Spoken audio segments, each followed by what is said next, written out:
And my 30 people, when we got them, we saw all of these extremely angry people with one thing in mind: to eliminate us and the fire service. Trust me, my emotions were running wild. So this is how emotions can be so critically powerful. They are powerful in martial arts, and they are powerful in real life, and they are powerful in leadership.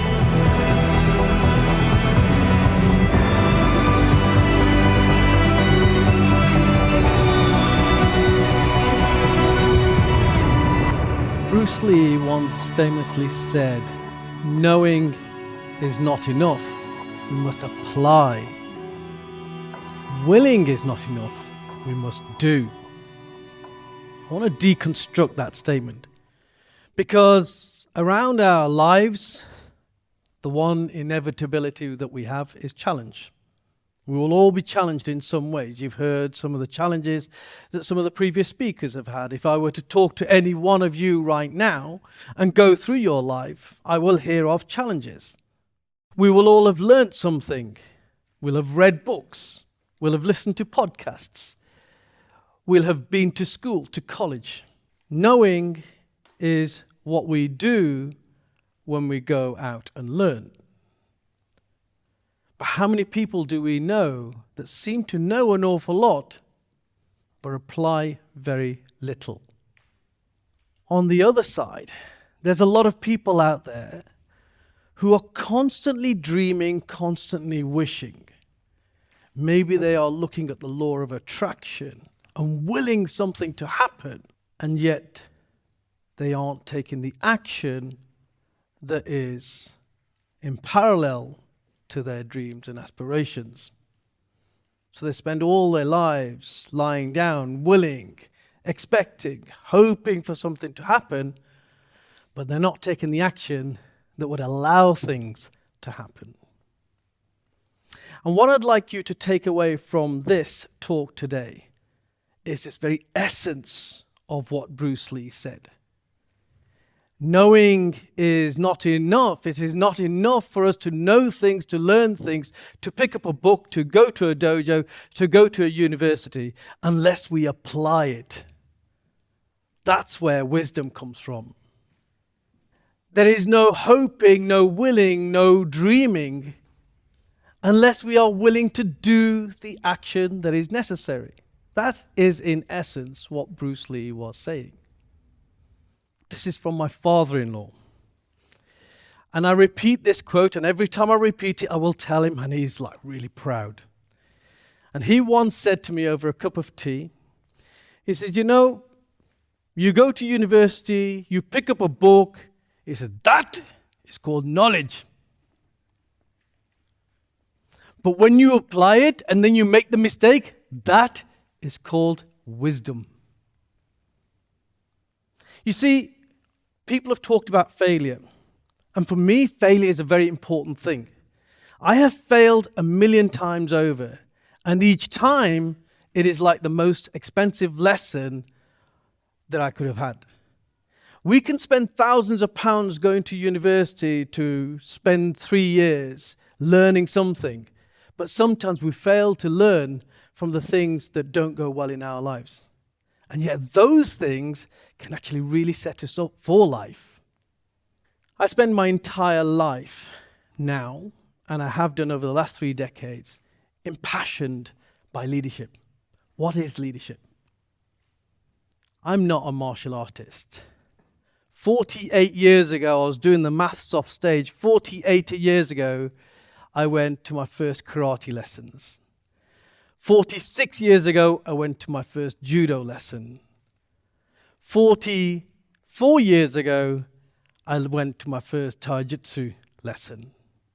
And that's as far as my martial arts goes.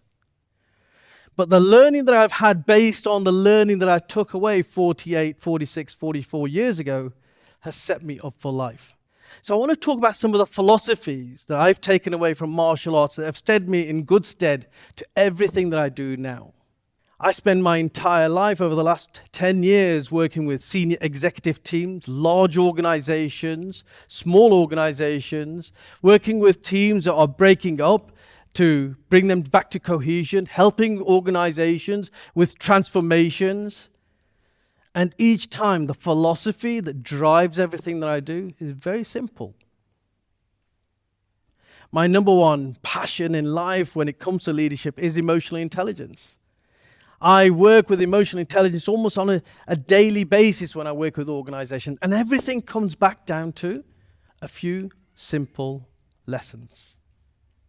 And I want to take 3 of these simple lessons to talk about today in the context of martial arts and everything that I've learned and that I continue to learn in life.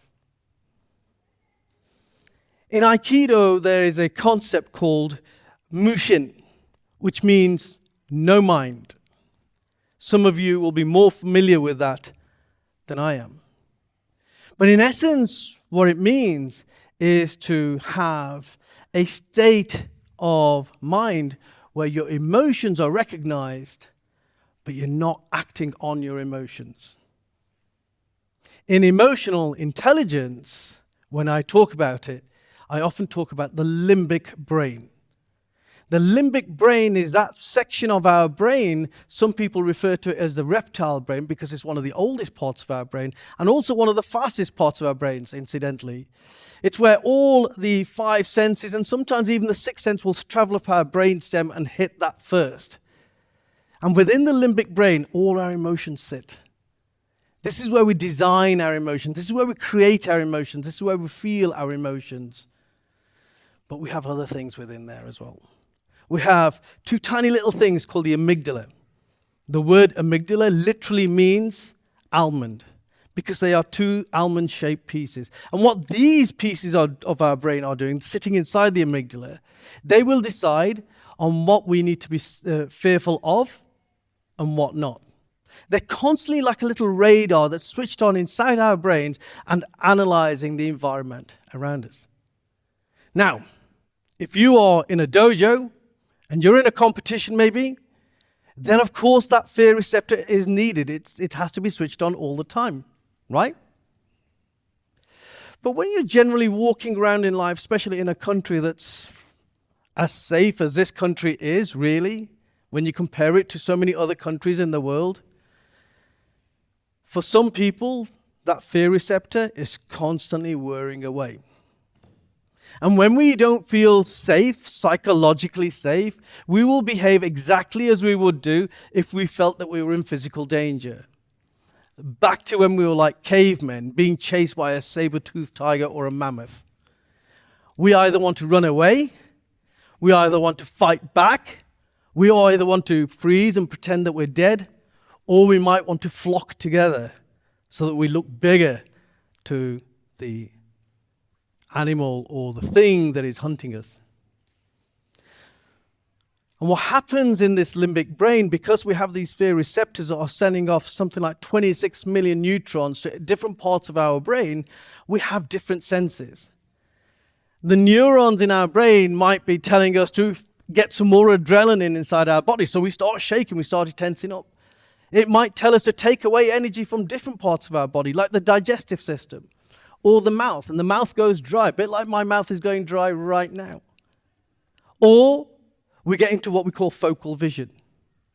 For many, many years, I was a senior police officer, and one of the responsibilities or the specialisms that I was a firearms commander. I was also a commander for major incidents and critical incidents. So anything that was highly dangerous would come to me for me to make a decision. I was making life and death decisions all the time. I could be woken up at 2 or 3 o'clock in the morning, and within seconds, I had to make a life-changing decision. How do I do that when my emotions are scattered? When I can see the ever-present danger of a man running around with a knife, threatening people, stabbing people, or I can see that there's another person running around with a gun intent on killing somebody.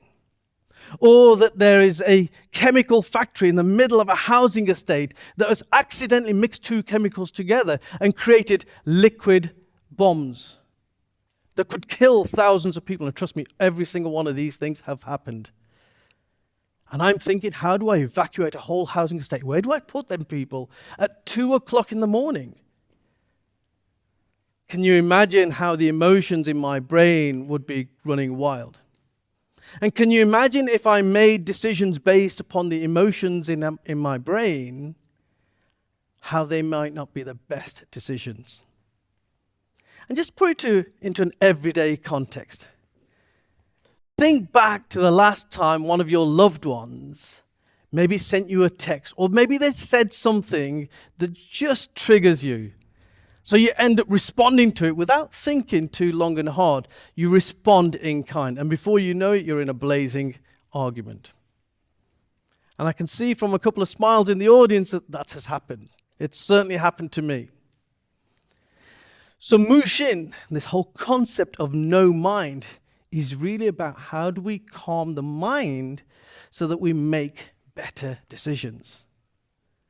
Can you see how the context of martial arts philosophy can translate into leadership philosophy? How do we do that? Well, we have to get ourselves out of the limbic brain. We have to acknowledge the emotions that we might be going through. And I felt many emotions over time. I've been in the middle of riots. In 2001, I got called out at 10 o'clock at night. So can you take up a whole unit from Derbyshire Police, which is where I was based, up the motorway to Bradford, West Yorkshire Police, where there was a riot ongoing. And it was one of the most serious riots that we'd had in a long, long time. Several thousand young men had hit the streets and they were throwing petrol bombs at the police and the fire service. When I got there, I was told, there is no briefing. You just have to go up that road. There's a BMW garage at the top of that road that is on fire. The fire service are putting it out, but there's 2,000 men attacking them with petrol bombs. You need to protect them. I went with 30 people. And my 30 people, when we got them, we saw all of these extremely angry people with one thing in mind, to eliminate us and the fire service. Trust me, my emotions were running wild. But the prefrontal cortex part of our brain, which is up here, is the part that allows us to make rational, good quality decisions. So I acknowledged the fear. I also acknowledged within myself, in that split second, I did so much. I acknowledged my own fear, but I also acknowledged that my 30 people would also be as scared as I was. But in that split second, I made a decision that I was going to rely upon the training that I'd had. I knew what I needed to do, and I wasn't going to be fazed by us being outnumbered like 10 to 1. I knew exactly what we needed to do, and I needed to trust that it would work. So I lined all my staff up. I got the shields out. I put some in short shields, some in long shields, and then I did what we call a shield burst. So the short shields would run forward through gaps in the long shields, and we would get our batons and we would hit people to make them to go back, and then we would keep doing that until we created a safe space. Within an hour of fighting, that's all you can describe it as, we had cleared 20 meters of space, which allowed for reinforcement to come in, and we were able to clear that area of the public. Getting into the prefrontal cortex is where we make decisions based upon logic. The information that is available to us, the ability to look at the various options in, again, split seconds, to know what option might work, what option might not work, to understand why do I need to make this decision, what is the responsibility on me. I knew what my responsibilities were as a leader. My responsibilities were to keep the public safe, to keep my staff safe, and to keep the fire service safe, and actually to keep the people that were attacking us also safe. How I did that was relying upon my training. So this is how emotions can be so critically powerful.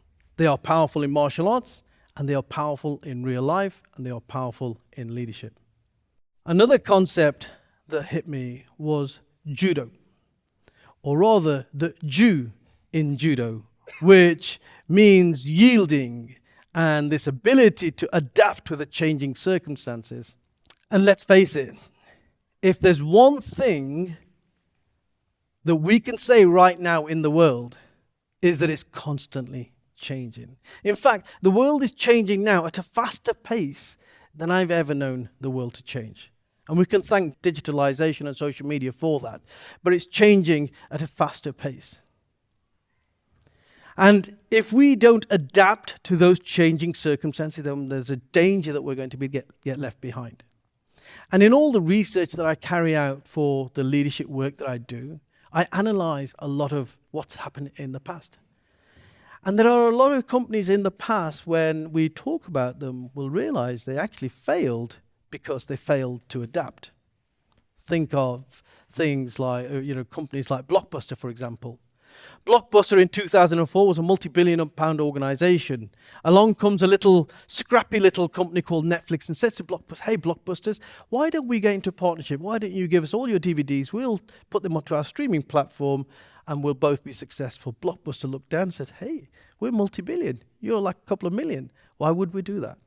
It took 8 years, I think it was, between that and 2012, where Blockbuster was no longer in existence, and Netflix is one of the biggest companies in the world. That's just one story. There's so many stories. There's Woolworths. There's Debenhams. There are so many stories where leaders have failed to adapt and as a consequence have failed. One other martial arts philosophy that I want to bring about, and that's Zanshin from Kendo. And Zanshin is particularly interesting because it talks about the remaining mind. Now, you have to really translate what that means, a remaining mind. In combat, what that would mean is once you've pinned your person to the floor, what do you do then? Do you hold that person down? Or do you take a step back and you look around you to see what other potential threats there are out there? When we came in today, there was a football match playing, and it reminded me of another analogy. When you watch a footballer with a football, they're running around and they're dribbling the football, halfway through you will see them either pause with a ball, called foot on the ball, or they will look around and say, what do I do next? That is, for me, Zanshin. And if we see what's happening in the world, this whole concept of situational awareness, which is what I would call it in the context of emotional intelligence, the ability to read other people's emotions, read other people's thoughts and their behavior, read the environment around you, will help you not to make mistakes. Now, there's a lot of bad stuff that's been happening in the world right now. There's wars in Eastern Europe. There is conflict over democracy in America. We've had our own conflict and challenges on democracy here, from Brexit in 2016 through to where we are right now, where we've had right-wing extremism and riots in the country. And if you think about it, most of the catalysts for that has been disinformation, misinformation. And if you look at where the disinformation, misinformation has come from, it's come from populist leaders, leaders who understand how the public think. And it's also come from technological leaders, the likes of Elon Musk and the likes of Mark Zuckerberg, the social media giants out there. They have the ability, and they know they have the ability to influence people. Why? Because they have incredible situational awareness. Now, if we, as leaders, because of course we are all leaders here in this audience, I don't care how small you are, how young you are, or how old you are, if you are influencing people or you're influencing circumstances, you are a leader. So even you can influence people. Even you have that ability and that responsibility, because what do they say? With great authority comes great responsibility. To have situational awareness, to understand how we might impact on people, to be able to read your environment, to read the room, is an incredible superpower to have. So in closing, what I want to say to everyone here is, I stand in the presence of incredible martial artists, but actually, your martial art is only a pathway to your journey to becoming an incredible leader. And to becoming an incredible leader, if you took the whole idea of understanding your emotions and how they impact on your decisions, to understand the need to be agile and adaptable in a constantly changing world, and to have incredible situational awareness, are probably the three best things that you could adopt as a leader. Thank you.